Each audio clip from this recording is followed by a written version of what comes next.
Doctor साहब, जो एक तरह से बरेली में जो आईवीएफ के अस्पताल खुले हैं, और जो उन अस्पतालों में और आयुर्वेदा में क्या अंतर है?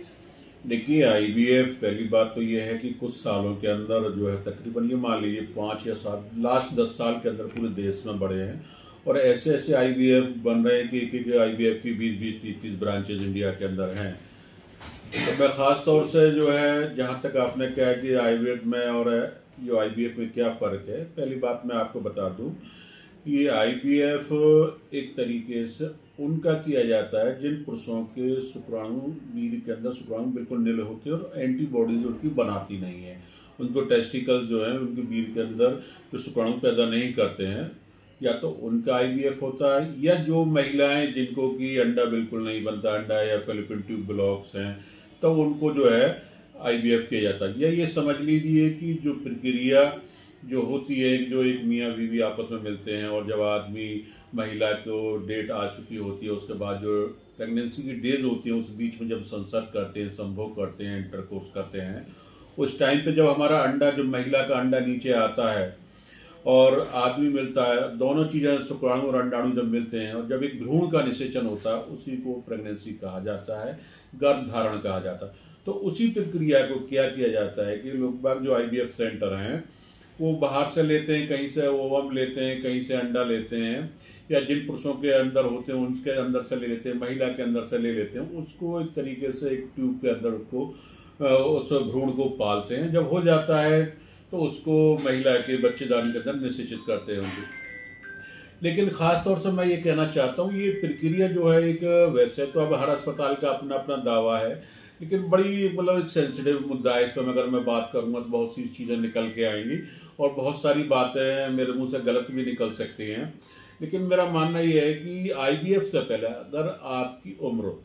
महिला की उम्र अगर 45 साल से कम है और उसकी उम्र तकरीबन 38 साल है, 40 साल है, 42 साल, तब तक आईवीएफ के बारे में आप ना सोचें। मैं आपको बताऊं, या पुरुष की तो कोई एज नहीं है, पुरुष की अगर उम्र 50 साल है, 60 साल है, उसके शुक्राणु बनते हैं नहीं बनते, तो सबसे मेरा कहने का तात्पर्य ये है कि आदमी को पहले आयुर्वेद की शरण में आना चाहिए। हमने ऐसे दंपति जिनकी शादी को 10 साल, 15 साल, 20 साल हो गए हैं और ख़ास तौर से उनको बच्चा नहीं हो रहा, उनके घर के अंदर किलकारियाँ नहीं गूंज रही हैं और वो बड़े परेशान हैं, निसंतान दंपति हैं। महिलाएं बहुत ज़्यादा परेशान होती हैं क्योंकि उनको तायना सुनने के लिए मिलता है कि ये तो बांझ है, बच्चा नहीं हो रहा है, घर में इनकी शादी मेरे बेटे के साथ हुई थी, इस पड़ोसी की 1 साल दोनों बेटों के बराबर शादी हुई थी, लेकिन मेरे बच्चे को सब बच्चा नहीं हुआ है।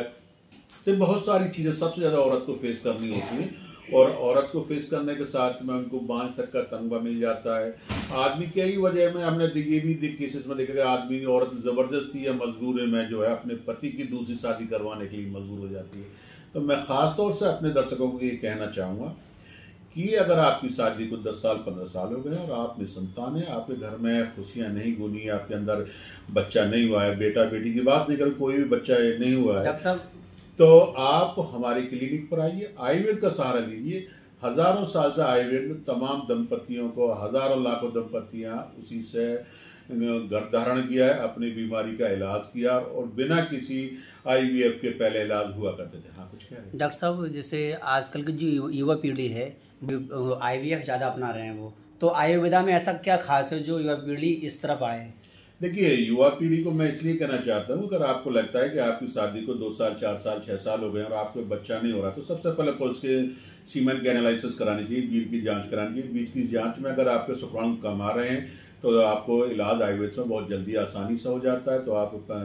तुरंत ही पिता बन सकते हैं। अगर आपके बीज के अंदर शुक्राणु बहुत कम है, तब भी आपको रीज़न डॉक्टर को देखना है कि कहीं आपकी टेस्टिकल के अंदर, कभी अंडकोश के अंदर कोई चोट तो नहीं रही, कोई वेरिकोसिल का या हर्निया का ऑपरेशन तो नहीं हुआ, कोई इन्फ्लामेशन तो नहीं है। और इन्फ्लामेशन नहीं, कई बार क्या पस सेल्स बहुत ज़्यादा बढ़ जाते हैं, उसकी वजह से भी हमारे शुक्राणु कम हो जाते हैं। लेकिन जब एलोपैथी में जाते हैं लोग बाग कह देते हैं भाई जो है आप आईवीएफ, क्योंकि उनको मालूम है कि वहाँ पे बहुत ज़्यादा है, 2 लाख 3 लाख से स्टार्ट हो, 10 लाख में आईवीएफ कर लो बड़े बड़े मेट्रो सिटी में, तो वो इस चीज़ का कोशिश नहीं करते। तो हमारा मकसद ये किसी आदमी को पैसे भी ज़्यादा ना लगे और उनका अपना बच्चा अपने बीज से, अपने शुक्राणुओं से पैदा हो और जल्दी हो जाए, सस्ते में। यही हम आयुर्वेद के जरिए से चाहते हैं और हमारे यहाँ पे एक नहीं हज़ारों मरीजों ने संतान सुख पाया है।